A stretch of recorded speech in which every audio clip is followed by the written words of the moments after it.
భద్రాద్రి కొత్తగూడెం జిల్లా మనుగూరు ఆర్టీసీ డిపోలో అర్ధరాత్రి నుంచి ఆర్టీసీ కండక్టర్లు, డ్రైవర్లు స్వచ్ఛందంగా సమ్మెలో పాల్గొని డిపోలో ఉన్న 82 బస్సులను డిపో నుండి బయటకు వెళ్లకుండా అడ్డుకున్నారు. దీంతో ఎక్కడ బస్సులు అక్కడే నిలిచిపోయాయి. తెల్లవారుజామున సుదూర ప్రాంతాలకు వెళ్లాల్సిన ప్రయాణికులు బస్సులు లేకపోవడంతో తీవ్ర ఇబ్బందులు పడుతున్నారు. ఈ సందర్భంగా మనుగూరు ఆర్టీసీ డిపోకు చెందిన యూనియన్ నాయకులు మాట్లాడుతూ ఆర్టీసీని ప్రభుత్వంలో విలీనం చేయడం వల్ల కార్మికులందరూ ప్రభుత్వ ఉద్యోగులుగా గుర్తింపు పొందుతారు.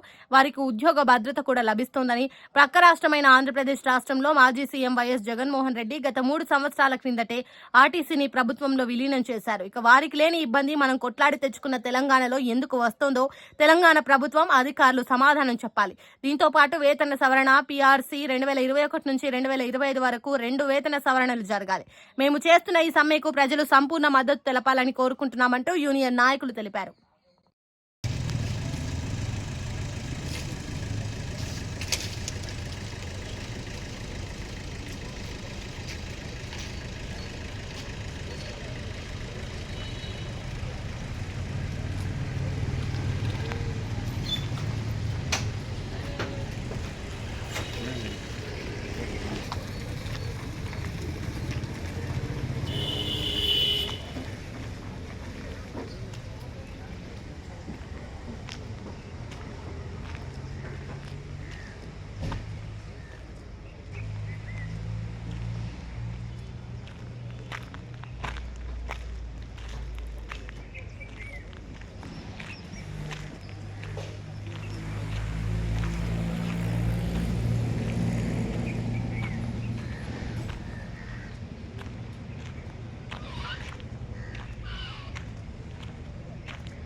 అలా పిలవద్దు కదా నమస్తే.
ఐక్యత వర్ధిల్లాలి, ఐక్య పోరాటాలు వర్ధిల్లాలి, ఐక్య పోరాటాలు వర్ధిల్లాలి. సిద్ధం సిద్ధం సమ్మెకు సిద్ధం, సిద్ధం సిద్ధం సమ్మెకు సిద్ధం, సిద్ధం సిద్ధం సమ్మెకు సిద్ధం. ఈరోజు ఏప్రిల్ 22వ తారీఖు తెలంగాణ ప్రభుత్వం ఇచ్చిన మాట నిలబెట్టుకోవాలని మేమందరం నిర్వాధిక సమ్మెలోకి దిగడం జరిగింది. ప్రభుత్వాన్ని మేము కోరుకునేది ఒకటే, ఆర్టీసీని ప్రభుత్వంలో విలీనం చేయాలి.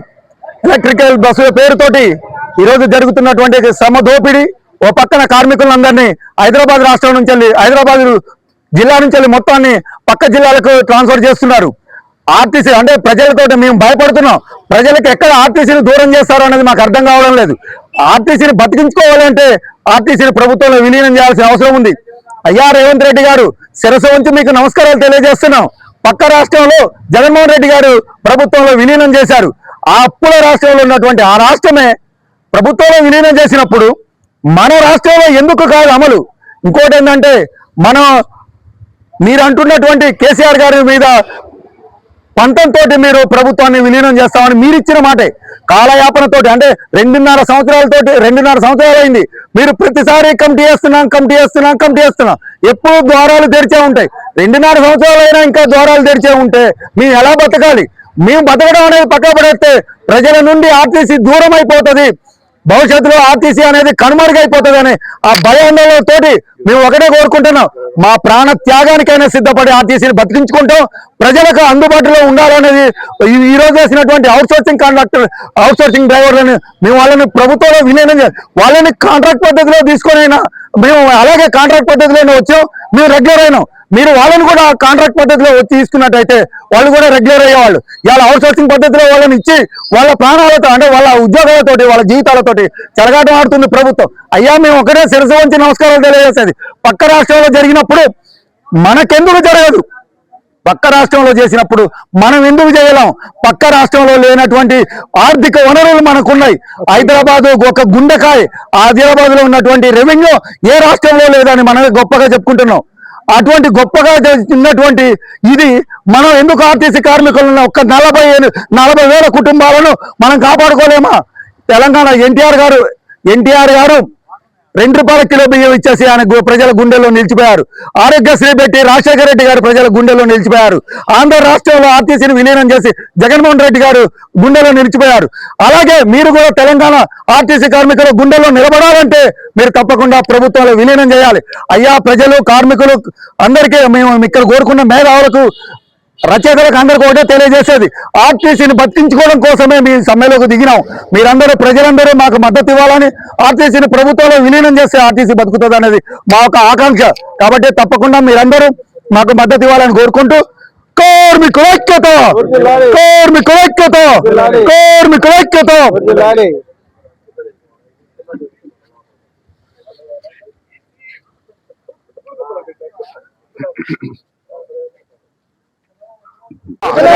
ఐక్య పోరాటాలు. ఆర్టీసీని ప్రభుత్వంలో వెంటనే, ఆర్టీసీని ప్రభుత్వంలో వెంటనే, 2 పే స్కేళ్లను వెంటనే, 2 పే స్కేళ్లను వెంటనే, ఆర్టీసీ కార్మిక సంఘాలను వెంటనే పునరుద్ధరించిన తెలంగాణ మజ్దూర్ యూనియన్ ఖమ్మం రీజనల్ కార్యదర్శి. ఆర్టీసీలో ఈ రోజు నుంచి మొదటి బస్సు నుంచి నిరవధిక సమ్మె జరుగుతుంది. దీనికి ప్రధానంగా ఇవాళ ప్రభుత్వం అనుసరిస్తున్నటువంటి విధానమే ప్రధాన కారణం. ఎందుకంటే ఎన్నికల ముందు వాళ్ళ మేనిఫెస్టోలో మేము ఆర్టీసీని ప్రభుత్వంలో విలీనం చేస్తామని, ప్రజాస్వామ్య పద్ధతిలో మా పాలన ఉంటుంది, నిరంకుశంగా గత ప్రభుత్వం రద్దు చేసినటువంటి యూనియన్లను పునరుద్ధరిస్తామని, అదేవిధంగా 2 పే స్కేళ్లని తక్షణమే చేస్తామని, ప్రభుత్వ ఉద్యోగులతో సమానమైన వేతనాలు ఇస్తామని మేనిఫెస్టోలో పెట్టి వాటిని అమలు చేయకుండా 2.5 సంవత్సరాలు కాలయాపన చేసింది. ఈ 2.5 సంవత్సరాల పాటు ఆర్టీసీలో ఉన్న కార్మిక సంఘాలన్నీ నిరంతరం ఉద్యమాలు చేస్తూ ప్రభుత్వం దృష్టికి తీసుకుపోయినా కనీసం పట్టించుకున్నటువంటి దాఖలాలు లేవు. అందుకే ఈరోజు సమ్మె అనివార్య పరిస్థితులు, తప్పనిసరి పరిస్థితులు ఆర్టీసీని రక్షించుకోవడం కోసం,